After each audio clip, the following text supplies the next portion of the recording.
Hi guys, let me be brutally honest for a second. We live in a society where men are being forced to take a back seat and are almost being numbed and neutered into a less masculine shell of themselves. None of this is done by accident. As women rush out to fill their spots in society, we're seeing men being emasculated, living inside a culture that's becoming increasingly feminized. That's what you see at every single level, from the family unit and the career ladder to the intricate legalities that govern our behavior and relationships. I want you to connect the dots because in society's effort to tear down the so-called patriarchy, they're actually creating female-focused society where women directly benefit from emasculating men and their roles. And let me tell you how. First, look at it this way. Throughout all of human history, women have needed the protection and provision of men, but only in recent decades has there been a competition for this role. It stems from a welfare system that's increasingly undermining a man's place in a woman's life, rendering him obsolete. When you think about it, why wouldn't women prefer a setup like this? For millions of women today, including the 15 million or so single mothers, the state acts as the masculine provider with very few of the hard lines that come with a man being in the house. Things like loyalty, responsibility, and burden of expectations. It leaves little incentive for her to pick the right man and actually stick by him. And it gives her a safety net for all of her bad decisions while the man falls by the wayside because he's now unneeded. Do you see the bad incentive structure it sets up? It's something you can track back to the mid-20th century to the American welfare policy known as the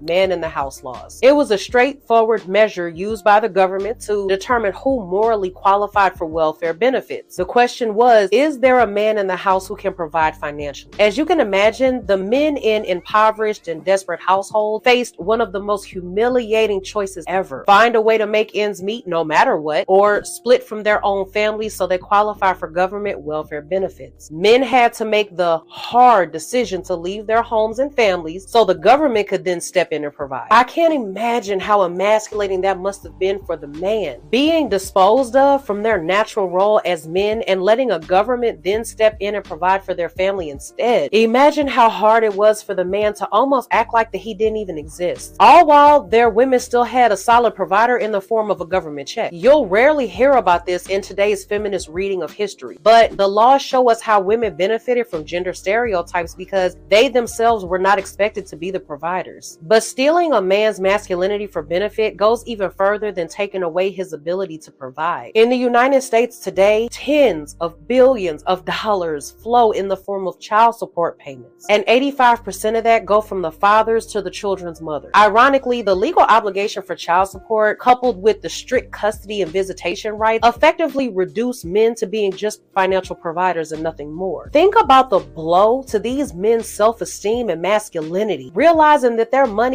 might just be funding the mother's lifestyle with another man. Most states in the US use a percentage basis for calculating child support payments, which can go as high as 30%. Men earning even a moderately high income are fully aware that a third of their life's work goes towards maintaining the woman's lifestyle once the child's necessities are covered. And it's a sticky legal web that a lot of men are trapped in because they fear going to jail if they stop payments, or they fear having their professional licenses suspended if they don't pay up each month. Emasculating men also extends on a larger scale to family and society. As women in their droves join men in the office workplace, we're also witnessing a collapse of the traditionally masculine and competitive behaviors usually found in all male work environments. From things like gender appropriate language and sensitivity training, it's a kind of feminization or softening you up you see in the workplace to accommodate the women. Back at home, men that aren't able to hold their own as the leader of the family see their role being taken over by the woman, who then shapes the children in her mold and seizes as much control as she can in the household. Then you take a look at how women today readily put their bodies on the internet on display to make money off of emasculated men. And this is a recurring theme that goes something like this. A man stripped of his inherent qualities like determination, discipline, and a sense of duty becomes a shadow of his former self. In this weakened state, he becomes easily manipulated and a pawn in the hands hands of any woman who wants to exploit him for her gain. It's a dynamic where traditional masculinity is not just undermined, but inverted, leaving men susceptible to being used as tools for these women's financial gain. This isn't just about gender equality, it's a strategic reduction of men's roles for certain benefits. Men are increasingly positioned as secondary, leaving their inherent strengths and values undervalued. This shift isn't just a concern for men, it's a societal issue that needs attention and understanding from all of us. It's time we seriously assess these dynamics and their long-term impact on our society. So with that being said, until the next video, I'll see you guys later.